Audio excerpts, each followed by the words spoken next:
हर voter को अब पता चल गया है कि उन्होंने बीजेपी को वोट नहीं दिया और बीजेपी को वोट कैसे जा रहा है। देश में कुछ अच्छा नहीं चल रहा है और मोदी का जाना तय हो गया है। महाभारत जो इतना बड़ा युद्ध हुआ था, करोड़ों लोग जिसमें मारे गए, वो भी किसी महिला की निजता पे हमला था।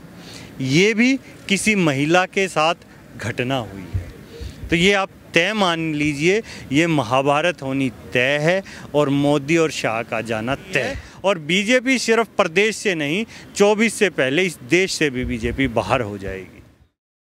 देखिए, जब भी देखें हम भारतीय जनता पार्टी के जो आज हेड हैं देश की सरकार के, गृह मंत्री कहें अमित शाह जी और प्रधानमंत्री नरेंद्र मोदी जी, इनका हम इतिहास देखते हैं सरकारों का, चाहे गुजरात की सरकार हो और चाहे 2014 की केंद्र की सरकार हो।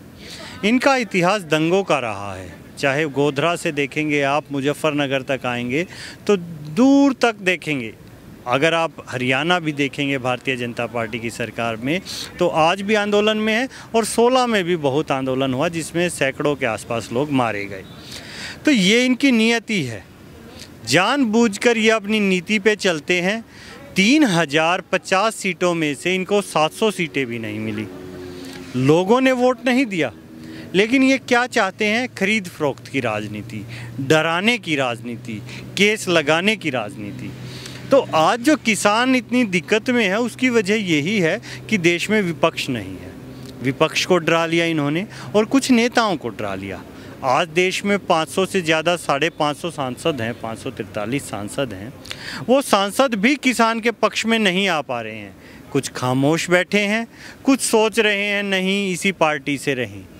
अभी जिला पंचायत के जब चुनाव हुए, जिस पार्टी की 3000 में से 700 सीटें नहीं आई, उन्होंने 75 में से 67 जिला पंचायत जीत ली। क्या आपको नहीं लगता वो गलत तरीके से जीती गई हैं? ऐसे ही इन्होंने ब्लॉक प्रमुखों में भी 300 सीटों से ज़्यादा पर पर्चा ही नहीं भरने दिया। व्यक्ति को पकड़ लेते हैं, डराया जाता है, धमकाया जाता है। और कानून व्यवस्था की, एक IPS को थप्पड़ मारना, क्या समझते हैं आप? कहीं से लगता है देश में कोई कानून व्यवस्था है या लोकतांत्रिक व्यवस्था है? आप कह रहे हैं हुड्डा जी कि इतिहास रहा है कि खास करके भारतीय जनता पार्टी जो है हमेशा इस तरह से ही करती आ रही है। लेकिन अगर इस यूपी की बात करें तो CM योगी के जो आंकड़े हैं, उनका आंकड़ा साफ ये है कि उत्तर प्रदेश में उन्होंने जो वादे किए थे, जो अपने मैनिफेस्टो में लाया था कि हमने अपराध को कम किया है, आज जो है बड़े बड़े गुंडों है जो ख़त्म हो गया है, यूपी पूरी तरह से मुक्त हो गया, अपराध मुक्त। लेकिन एक तरफ ये तस्वीरें, तीसरी तरफ आपके जो आंकड़े हैं, तो इसको क्या समझा जाए? नहीं, ये तो उन्होंने इसलिए है ना, मोदी जी ने बता दिया कि देखो मैं झूठ बोलता हूँ और फिर प्रधानमंत्री बन गया। तो वो सबको ये सिखा रहे हैं कि झूठ बोलने से प्रधानमंत्री बना जा सकता है, तो तुम मुख्यमंत्री हो, कल को तुम्हें प्रधानमंत्री बनना है। आगे आएंगे कौन? यही नेता तो आएंगे, तो उनको अच्छे से झूठ बोलना सिखा रहे हैं। लेकिन ना शिक्षा की व्यवस्था अच्छी है, ना सुरक्षा की व्यवस्था अच्छी है, ना स्वास्थ्य की व्यवस्था अच्छी है, ना कृषि की व्यवस्था अच्छी है। देश में कुछ अच्छा नहीं चल रहा है और मोदी का जाना तय हो गया है। क्योंकि अगर हम एक छोटी सी घटना देखूं मैं, तो ये कहते हैं पुराना इतिहास उठा के देखें, महाभारत जो इतना बड़ा युद्ध हुआ था, करोड़ों लोग जिसमें मारे गए, वो भी किसी महिला की निजता पे हमला था। ये भी किसी महिला के साथ घटना हुई है। तो ये आप तय मान लीजिए, ये महाभारत होनी तय है और मोदी और शाह का जाना तय है।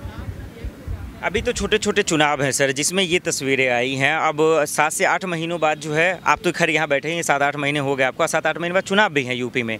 तो ये जो हिंसा की खबरें आ रही है, गुंडागर्दी हो रही है, ये आखिर रुकेगा कैसे और कब रुकेगा? और 2022 में इसका क्या असर पड़ेगा?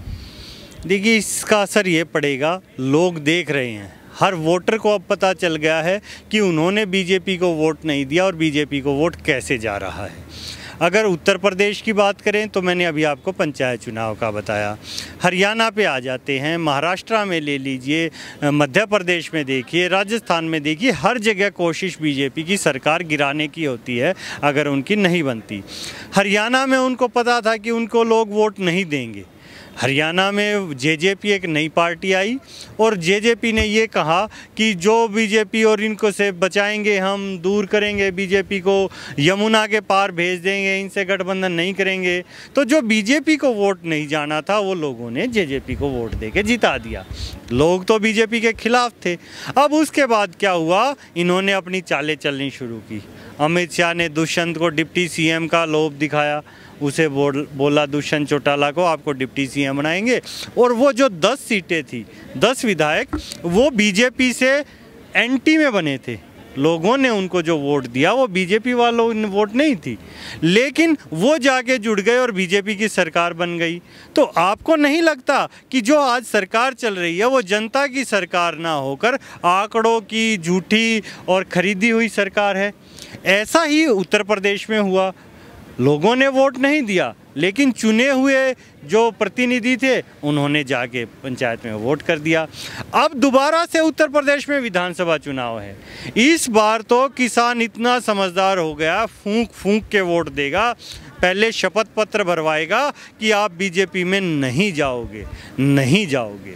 तो बीजेपी को तो वोट मिलना ही नहीं है। और बीजेपी सिर्फ प्रदेश से नहीं, 24 से पहले इस देश से भी बीजेपी बाहर हो जाएगी।